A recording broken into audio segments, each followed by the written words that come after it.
There's a sign-up sheet down here on the table.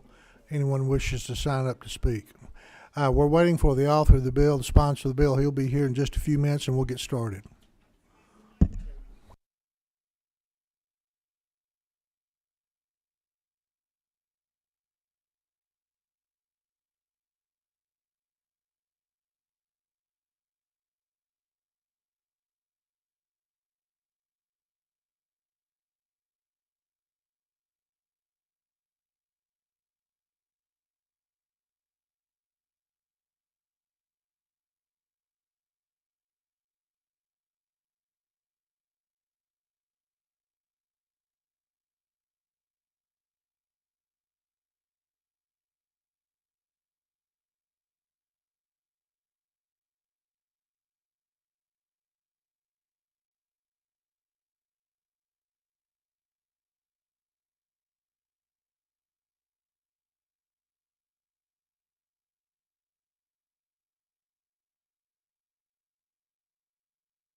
You sit wherever you want.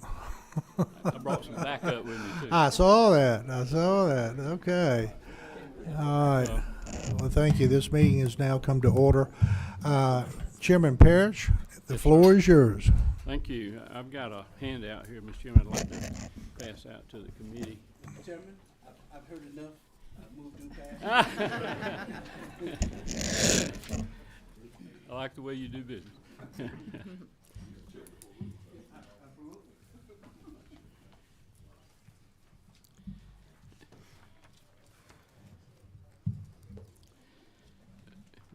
Thank you, Mr. Chairman and members of the committee. Glad to be here with you this afternoon. I'm going to go through the bill, but before I did, what I'd like to do is give you just a little bit of background on how we got to where we are today. If you'll remember, the Speaker, one of his goals was to do what we can to increase access to affordable quality health care for all Georgia. And over the summer, the interim, we had a study committee on the modernization of CON.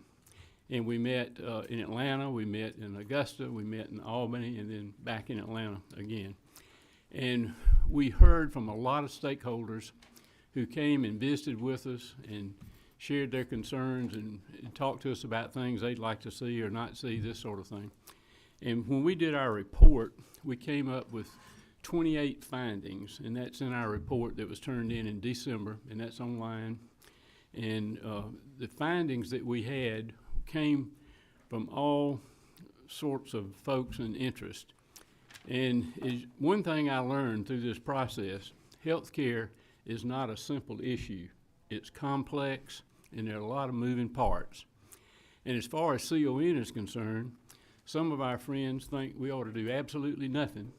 Some of our friends think we ought to abolish the whole thing. So I think our job is to try to figure out where, between all this, that's where we want to be.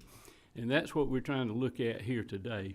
And Mr. Chairman, with your permission, I'd like to go through this bill, and I've given you all a handout there that sort of gives you some line-by-line type information on what we're looking at.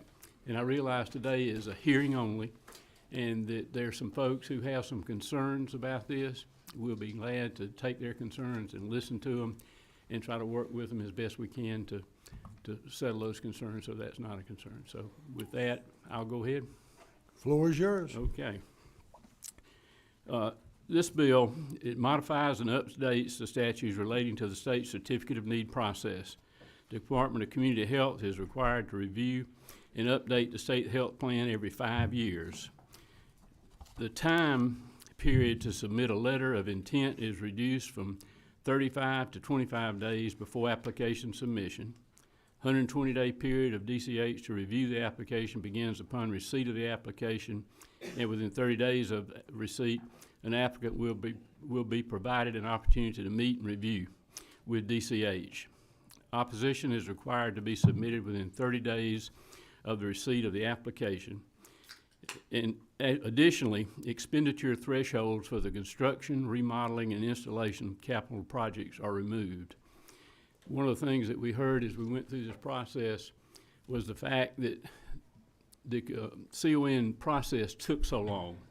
And we all know situations where this has drug on for years and years. And we wanted to streamline that process as best we could and have it move along in a faster fashion so we could try to get to the end result. This also expands several provisions relating to CON exemptions. The allowable period for a closed hospital to be repurposed without a CON is extended from 12 months to 24 months. The expansion of hospital bed capacity up to 10 beds or 20% within a 3-year period when occupancy exceeds 60% for the previous 12 months is exempt. The maximum distance for certain healthcare facilities to relocate without a CON is extended from a 3-mile radius to a 5-mile radius of the original location. Psychiatric or substance abuse inpatient programs or beds for Medicaid and uninsured patients are now exempt when an agreement is reached with a nearby hospital.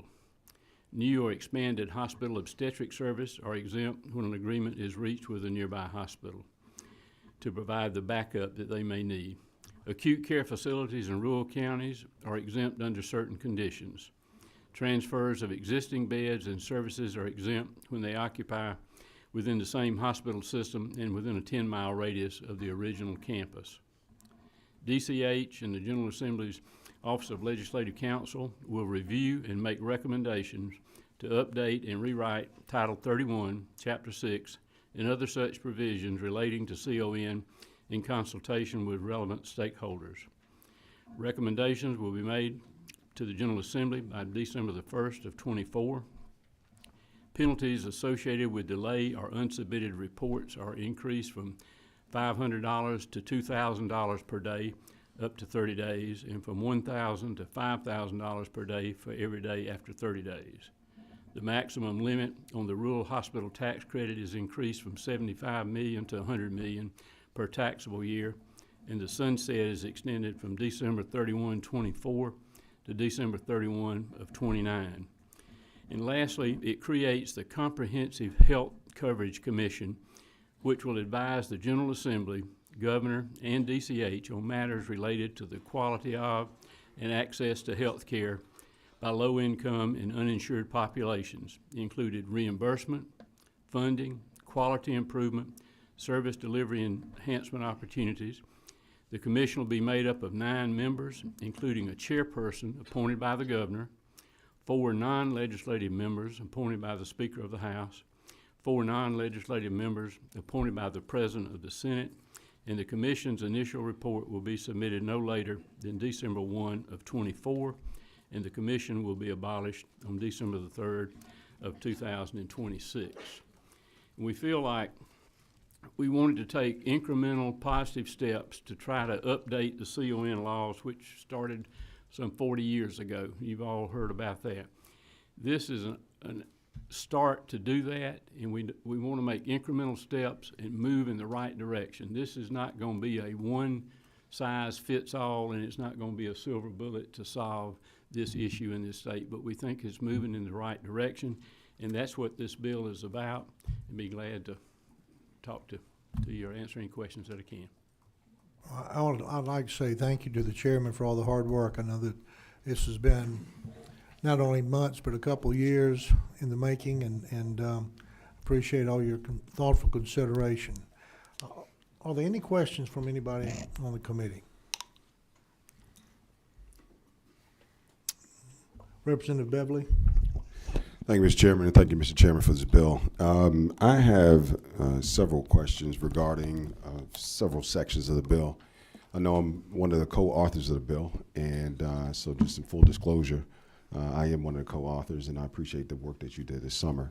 But I have questions, Section 3, Section 8, and Section 10. Okay. And I'll start. I have just several, and then I'll also submit them to you so that I know this is just a hearing. Right. But then that way we can shore up some of these questions that I have. The first question that I have regarding Section 3 is what concerns could arise, and this is about the psychiatric and substance abuse part, what concerns could arise regarding provisions of psychiatric and substance abuse inpatient programs serving Medicaid and uninsured patients? Particularly in terms of the quality of care provided and the sustainability of such programs without having adequate funding. So if we're not going to expand Medicaid for these particular services, someone comes in, they have a psychiatric event, how do we sustain them coming into this space? Well, that's a good question, and I would say to you that while we haven't expanded Medicaid fully, we have expanded healthcare coverage. And I think the House has been a leader in establishing FQHCs all across the state for the last several years. We've gone into situations, and especially in the last couple of years after Speaker Ralston was here, behavioral health became a real focus by a lot of people, just like with maternal health that we're looking at. And there's a lot more attention going to that now, and if you look in the budget, there's a lot more money being put in that. And I believe that if we spend that dollar up front to prevent that and get people the right kind of care and the right kind of treatment, the right kind of medications, it's going to save many dollars on the rear end. So I think that'll help to do that. Thanks. Just regarding Section 3 again, with regards to the transfer of existing bids of services between hospital campuses within the same system, what potential consequences might arise for patients, staff, communities served by these affected hospitals, particularly if services are consolidated away from these particular areas? I don't think that that'll be a problem. One of these parts in here is the allow of a expanded or a new hospital to be built without a CON if they meet certain criteria. One of those criteria, there's about 5 things. One is they would have to agree to be a teaching hospital, have to agree to be part of the trauma center, have to provide behavioral health services, have to provide uncompensated indigent and charity care at least 5% of their adjusted gross revenue, and then also provide access to medical school graduates for GME training. So I think if there's a need, you'll see some fill those needs, and I think that'll take care of part of that. Okay. I know we talked about this before, but is there a provision within those 6 different categories where they have to accept Medicaid as a form of payment, or is it just under the 5% uncompensated If care? they don't do the 5% care, then they're penalized basically, and they would not be able to exist under the rules and regulations of this if they don't agree to take that uncompensated Medicaid uncompensated care. Okay, very good. I'm going to go to Section 8 now. I have a couple more questions I want to ask you. In Section 8, the Department and the Office of Legislative Counsel, what risks are associated if we're going to give them the opportunity to have mandated independent oversight or evaluation of the proposed changes to ensure that they adequately address the identified issues within the Certificate of Need program. I have an issue with where's the accountability? If it's going to go to Lead Council, who's going to hold Lead Council accountable for the oversight that they have in this particular section? You and I are. Very good. Very good. Lastly, I'm going to go to section 10, and then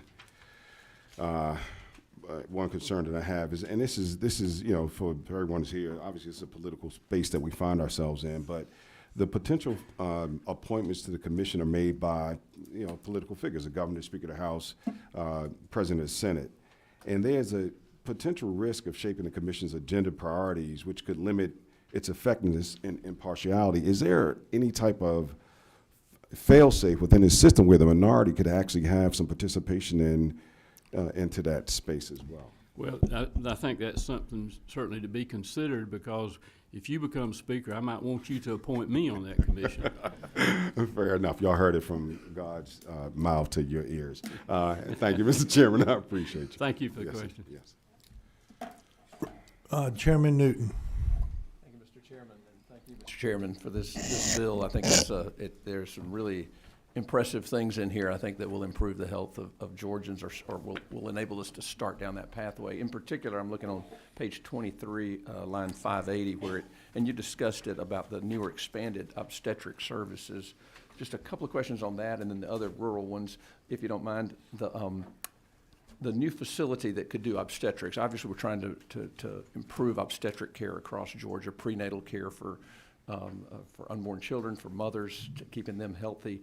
If the agreement with the hospital within a reasonable distance. Now, some hospitals have a level 1 nursery, some have a level 4. It's kind of the opposite of the way trauma centers get higher as you go, but some of them don't. But if a new OB facility had the same capabilities for neonatal or whatever you would normally transfer, if a new obstetric hospital or facility had the same capacity as a nearby hospital, would they still need to have an agreement with that hospital, or would the fact that they have the same, maybe there's something, since it is a hearing, we can discuss further, but if they have the same capabilities for caring for either the mother or for the child, is that something to where they might not need that That's certainly agreement? something. There may not be one within a reasonable distance. Yeah, that we can look at. And of course, reasonable distance is something else too. If you're here in Atlanta, 5 miles is a distance that takes you 45 minutes to get there. If you're down there where I live, in 45 minutes, I can go a long way, you know, so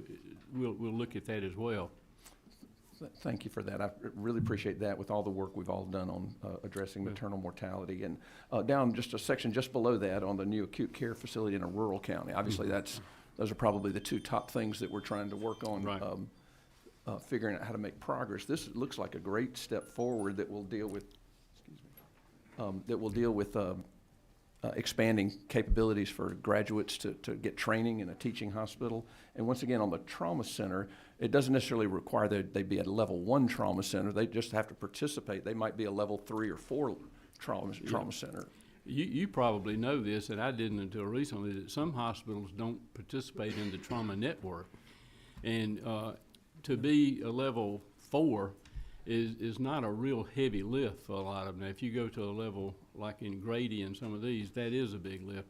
But for them to be in the network and be accredited by the College of American Surgeons, that's a big deal. And they would be in a position to treat minor sort of traumas, and then if they have to ship them to level 1 Grady or something like that, that's a different deal. But you point out a really good point there, Mr. Chairman, and when you look at this, if you think about, if I came to you and said, I'd like to build a new hospital, and I'm going to agree that I'm going to be a teaching hospital, I'm going to participate in the trauma center, I'm going to provide access to behavioral health services, I'm going to provide uncompensated indigent and charity care, more than 5% of my gross revenue, or adjusted revenue, and provide access for graduates of medical schools to come do residency training in my hospital, I think that'd be a pretty good deal. That would be a great deal for a community, the patients that live there that may be driving 45 minutes to get to a facility like this. I think that's That's excellent. One final thing, if you don't mind, the 5% of adjusted gross revenue based on indigent and charity care. You know, we both are working on, along with this committee, looking for ways to decrease the uninsured rate to where if it got to be where getting to 5% was difficult because we've expanded coverage, private option that we've discussed in our CON study committee, for example, that could obviously be adjusted later if it turned out that Yes, sir. everybody's indigent or charity care responsibility was dropping due to increase in better coverage across the state. Absolutely. We would just like for everybody to participate and do their fair share. Thank you very much for the bill, sir. Representative Stinson. Thank you, Mr. Chairman, and thank you, Mr. Chairman, for your work on this legislation. This is very important to me. But I do have a question regarding your statement of if these acute care facilities agree to be a trauma center. Mm-hmm. Can you explain that to me? Because I'm just trying to understand that better. To be a trauma center, it seems like that's going to put more of a cost on these acute care facilities. Well, Am I correct? I may be wrong. but there are I'm just- different levels of Okay. trauma centers. Now, a level 1 at Grady is a whole lot different than a level 4, which, like in our rural communities, many of them are level 4s. But they're equipped to handle a lot of the traumas. And if they're certified by the American College of Surgeons, that means they've met certain criteria. They have facilities, they have equipment, and they have personnel that are there to do that. And what we're trying to do here is if we're gonna let somebody open a new hospital, we want them to participate in the program and be a player with us to help that. And especially in our rural, and this is talking about like in the rural areas, if they're gonna do that, they need to have some form of emergency room to treat trauma too. And it's not to just make the entry level into that, it's not that heavy a lift as far as the expense to the hospital. And you'd be surprised the number of lives you may end up saving while you're doing that. Okay. Thank you. Yeah, and to add to that, level of trauma, the trauma level can also depend, and very much so depends on the availability of certain specialties. You have to have a neurologist and neurosurgeon on call 24 hours a day to be a level 1. Well, you know, smaller towns, even Gainesville didn't have that until probably a year ago. So those levels are there. So when people are in an accident or they have trauma, the ambulance knows where to go. They don't go to one hospital and take them to another. It's a matter of getting very efficient in saving patients' lives because there is that golden hour. Okay. Any more questions? Okay. Seeing none, we'll go ahead and go to the sign-up sheet. Would you like a wrap-up? I'm sorry.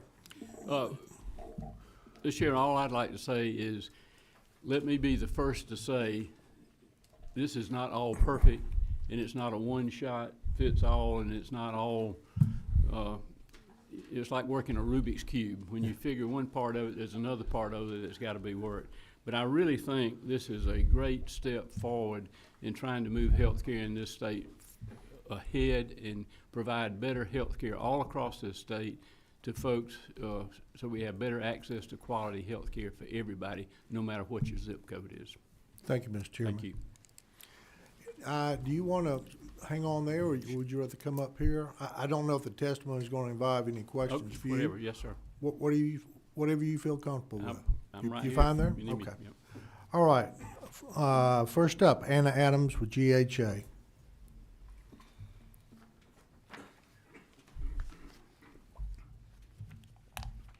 Chairman, members of the committee. I'm Anna Adams with the Georgia Hospital Association, and I'm happy to be here with you today. First, I would like to say thank you for all of the work that has gone into the creation of this legislation. We appreciate having had a seat at the table and being able to contribute. And we're very pleased yesterday in looking at this legislation to see many of the recommendations from our own internal GHA CON work group show up in this legislation, so we appreciate that. In reviewing the bill, we did find a couple of items that I think we'd just like to get some additional clarity on. We've had some questions from membership, and I know that you all are getting some of those same questions and working through those challenges as well.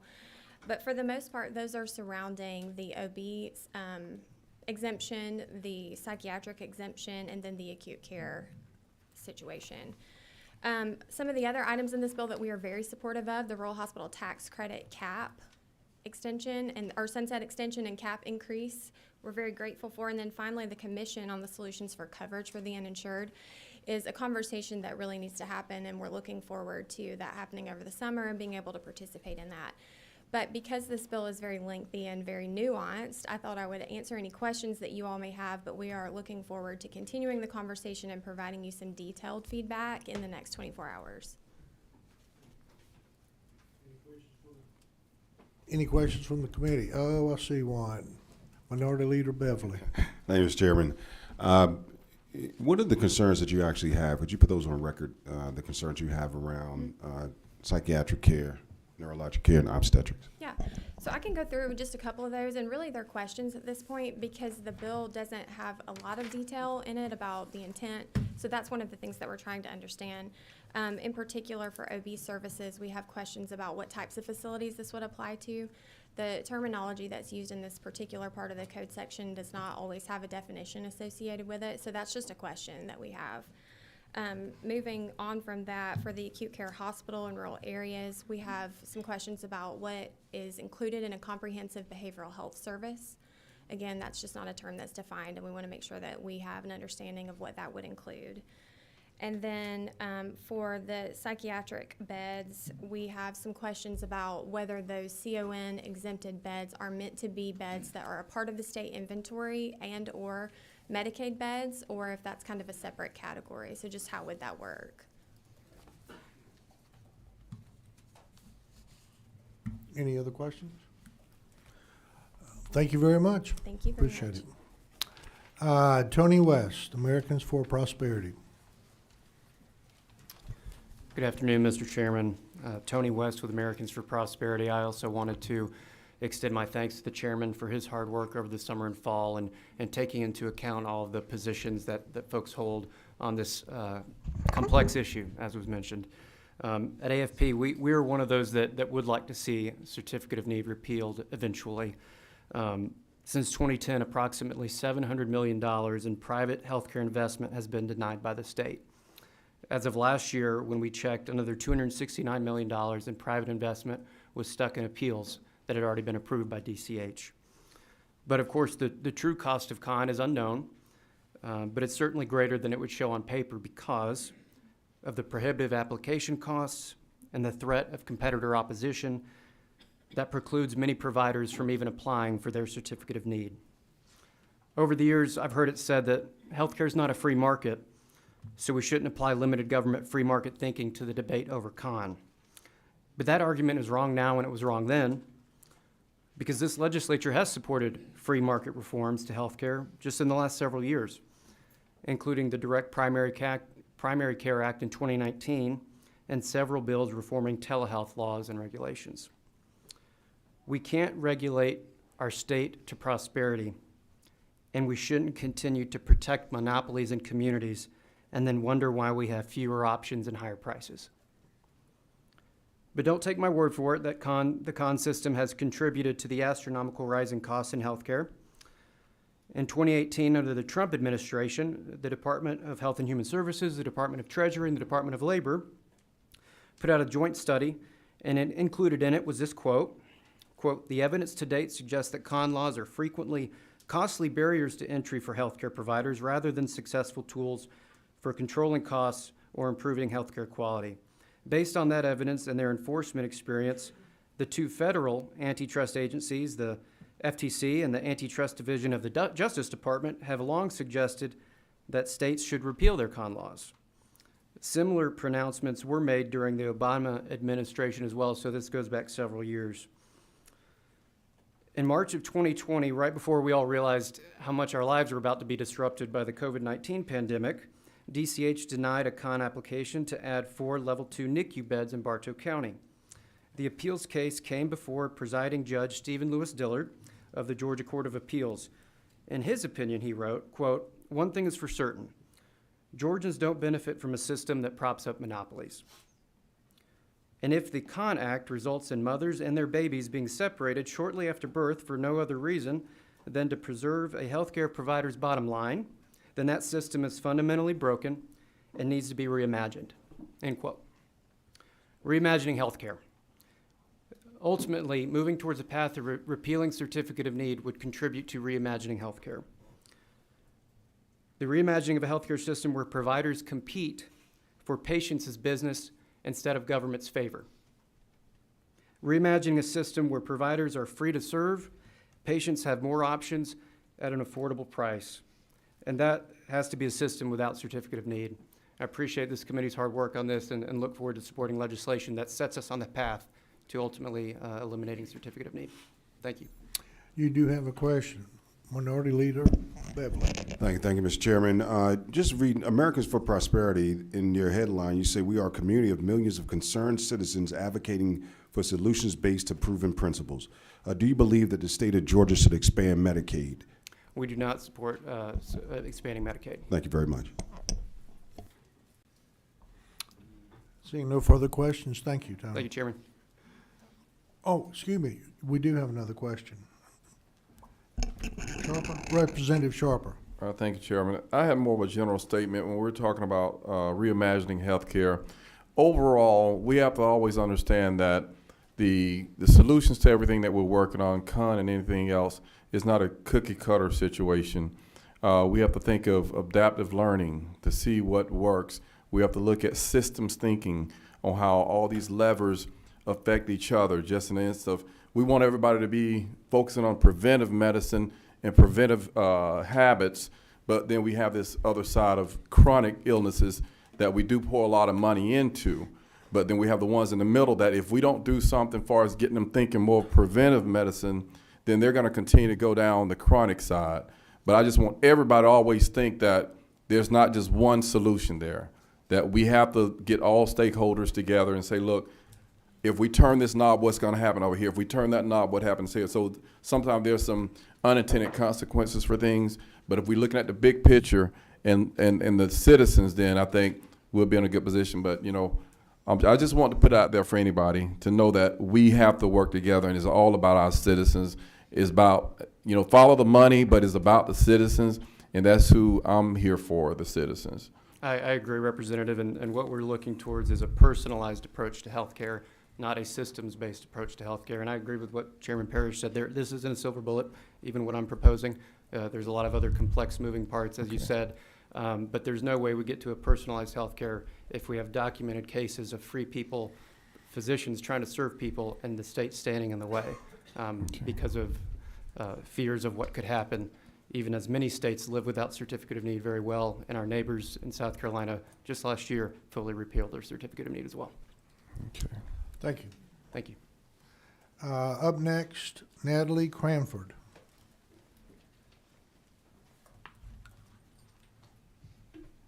Thank you, Chairman and committee members. I'm Natalie Crawford, the Executive Director of Georgia First. We want to thank Chairman Parrish for this bill and applaud you and your colleagues for your continued focus on reducing Georgia's uninsured rate and expanding access to quality health care to hardworking Georgians. My comments will not touch the CON portion of the bill, but specifically the language around creating a commission to study this purpose. We want to encourage all of you to act with a sense of urgency. Nearly 500,000 of our fellow Georgians, many of whom are veterans, approximately 21,000, and farmers or are hourly and part-time and gig workers and their families can't wait for an option to close the coverage gap. We need you to act with urgency. They need a plan to close the gap now. Georgians are with you overwhelmingly in support of closing the coverage gap. And the evidence already shows that closing Georgia's coverage gap is a fiscally responsible choice and will keep $6 billion of our federal tax dollars in the state, helping struggling rural hospitals continue caring for their communities and holding down premium values for everyone. Closing the coverage gap now also secures the health care gains made through Governor Kemp's Pathways to Coverage initiative and can build on them. We also are uniquely positioned as a state to create a personalized health care plan for the Georgians that we have uncovered today. So again, we want to ask you to act with a sense of urgency in moving forward on a plan now. And again, thank you, Chairman Parrish, for the bill and all of you for your urgency in this matter. Any questions? Thank you. Monty Veazey.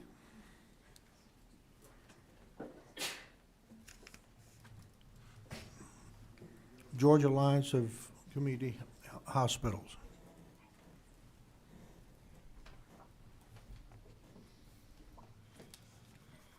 Thank you, Mr. Chairman and members of the committee. I'm Monty Veazey, President of the Georgia Alliance of Community Hospitals, representing Georgia's not-for-profit community hospitals across the state.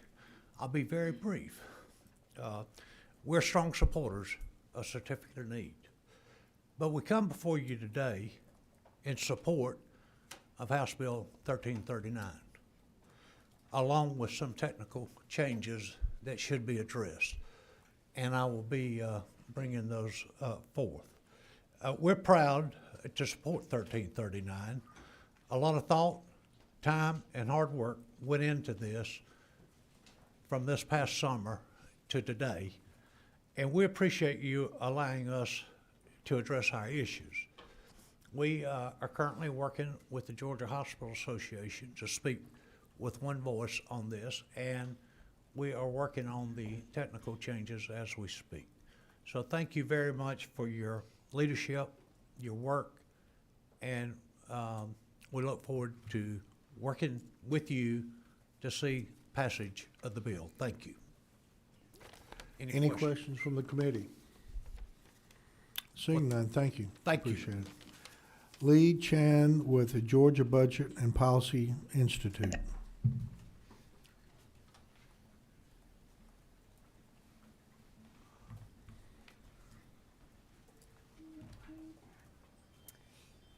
Thank you to Chairman Hawkins and members of the committee and sponsors of the bill. We at Georgia Budget and Policy Institute are grateful for the ongoing discussions about how to expand access to health care for lower income Georgians and really strengthen our state's healthcare system.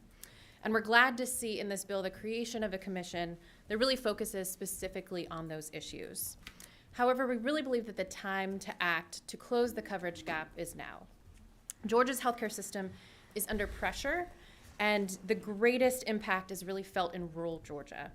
In many rural counties in the southwest part of the state, in the east central part of the state, sort of that corridor from Sparta to Waycross, in many of those rural counties, at least 1 in every 10 adults under 65 is living in the coverage gap. Many of those same counties are struggling with provider shortages and hospitals that are really under significant financial stress. Each year that we delay closing the coverage gap really makes that situation in those communities more dire. So we have before us an opportunity that, while not a panacea, could bring relief to our state's healthcare system. We know that closing the coverage gap is a good deal for Georgia. The federal government would pay most of the cost, and in fact, Georgia would only pay 10 cents on the dollar for newly eligible enrollees. In other states like Louisiana, Virginia, Arkansas, they have seen that the actual net price of closing the coverage gap is well below that 10% sticker price. A new provision under the American Rescue Plan sweetens that deal by increasing the federal match for Georgia's over 2 million existing Medicaid enrollees. And that basically means that Georgia would be getting over $1.2 billion in additional federal funds, which is more than enough to offset the state cost of expansion for those first 2 years. So closing the coverage gap is not just an opportunity to expand healthcare. It is truly an economic stimulus for our state. So all this new federal funding flowing in would increase our state's economic output, increase state and local tax revenues, and create tens of thousands of new jobs across Georgia, particularly in the healthcare sector. And the economic benefits don't stop there. Based on research from other states, we know that closing the coverage gap can decrease state budget spending on correctional health care, on mental health and substance abuse services. We know that it decreases hospitals' uncompensated care, it increases their operating margins, and it decreases hospital and obstetric unit closures, particularly in rural areas. So we really feel that the time is now for Georgia to make this fiscally responsible choice and pivot to a solution that works better for Georgians and for our state's bottom line. Thank you. Any questions? Thank you. Thanks. Laura Colbert, Georgians for a Healthy Future. Thank you, Chairman. Hi, everybody. I'm Laura Colbert with Georgians for a Healthy Future, and we are incredibly appreciative of the committee's work as well as Chairman Parrish's work on this bill and so many other healthcare and coverage issues.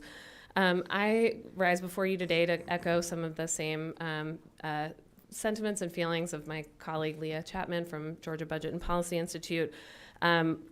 We represent and have really been students of this coverage gap issue over the last decade. We have watched as 40 other states have closed their gaps, as 600 peer-reviewed studies have looked at what the impacts of closing the gap in those states are, and feel confident that there is a strong body of evidence to stand on, and that Georgia can move forward now to close its gap. That would really help 400,000 uninsured Georgians across our state, and disproportionately in rural areas. I spoke with one such Georgian about 2 weeks ago. She called. She's the mother of a disabled child and also provides care for her elderly mother, both of whom live with her. She was working a full-time job, but had to move to a part-time job because of all of her caregiving responsibilities. She eventually got fired from that job because she couldn't have enough consistent paid help for her child and her mother. So she is at home working full time. Her mother is a 2-time breast cancer survivor, and she knows she needs to get screened for breast cancer this year, starting this year and going forward in her life. And so she really needs coverage now and not in 2025 or 2026. So we know there's urgency. We know that she is one of many people across the state. 1 in 4 of those folks have a mental health or substance use condition that they can't currently get regular treatment and care for. So we know there are a lot of health reasons for this committee to act rather than agree to study a solution. And we know that closing the coverage gap would have many economic, health, and financial benefits for our state. So thank you. Any questions? Okay, thank you. Looks like Laura Pacisi, AHA, probably murdered your I tried to name. make my handwriting better. I'm sorry. That's Laura right. Bracy. Oh, okay. Good afternoon, Chairman and Committee. I'm Laura Bracy, the Government Relations Director for the American Heart Association of the Comprehensive Health Coverage Commission, and voice our support of closing the coverage gap now. Nearly 48% of all adults in the U.S. have some form of cardiovascular disease. And low-income populations are disproportionately affected, relying on Medicaid as their primary source of care. As low-income populations report higher rates of heart disease, hypertension, and stroke, Medicaid serves as the coverage backbone for the healthcare services these individuals need. Medicaid provides critical access to prevention, treatment, disease management, and care coordination services for these individuals. Expanding access to care is needed now and not later. Thank you. Any questions? Thank you. Go ahead. Thank you, Chairman. Mr. Chairman, if you don't mind, I just wanted to follow up. I know something was brought up in one of the testimonies, and I was going to ask you briefly I know this is a hearing and you're going to take a lot of this information back. And I had mentioned the obstetric and then the rural efforts to improve health care, which I really appreciate. I didn't mention the mental health expansion, the exemption essentially from this whole section for new and expanded psychiatric and substance abuse. I think those are the 3 top areas I think that this body has been trying to figure out how can we do a better job for Georgians. I do want to bring up something just a little bit located. Somebody mentioned South Carolina, I think in one of in part of the testimony. It just jogged my memory on some challenges I've heard of regarding when people want to have some choices regarding maybe their surgery or vascular or other interventional care. I know being on the South Carolina border over in the Augusta area, we've started to have practices that are buying property and moving across the river because they can better take care of a complete visit rather than just an office or a separate surgery center somewhere. I just want to know if we can maybe keep in consideration we see it most acutely when we're on the border of a state that has relaxed the CON requirements to include other services, maybe beyond mental health, obstetrics and rural health care. We're starting to see that. I don't know if that happens against the Florida border or Tennessee or Alabama border. Well, I do know Chairman Smith used to talk about a hospital that Georgia lost to Alabama that moved across the river several years back due to that. But I'm just wondering, while we're having these discussions, is that something we can also consider is maybe improving the options for patients in Georgia that, for other areas? Like I say, once again, I'm seeing it most acutely because I'm essentially a border area. But I just wanted to see if you were open to at least giving that some consideration as we try to draw the doctors to Georgia and not have them leave our state, especially in some of these real specialties. Yeah, absolutely. The point you make is good. And I think that's where the Health Commission can really play an important part, to look at when we do something, how that plays out. Does it help? Does it hurt? What do we need to do? Do more, do less, whatever. So I think, and those will be people that will be appointed to serve on that committee, and I think they can provide us some really valuable feedback about the path we're on and what we're doing to improve healthcare in Georgia.